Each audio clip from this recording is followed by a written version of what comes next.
निखिलची पत्नी पायल बाहेरून खूपच साधी दिसत होती, साधा सूट, मंद आवाज आणि नेहमी तुम्ही जे काही बोलाल ते म्हणणारी. पण कधीकधी निखिलला तिच्या डोळ्यात एक न बोललेला प्रश्न दिसायचा, जणू काहीतरी तिला बोलायचे होते पण थांबायची. एकदा निखिलने तिचा फोन पाहिला, त्यात एक खाजगी टॅब उघडा होता, ज्यामध्ये काही बोल्ड लेख होते जे पायलसारख्या मुलीकडून अपेक्षित नव्हते.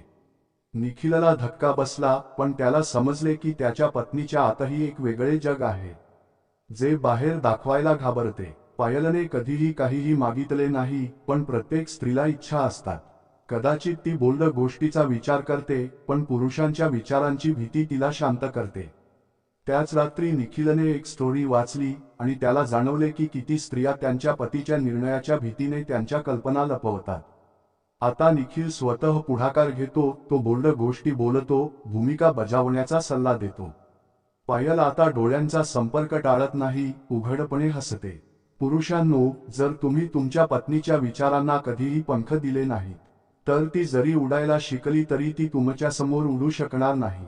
प्रथम भीती काढून टाका, नंतर तुमची पत्नी काय विचार करते ते पहा.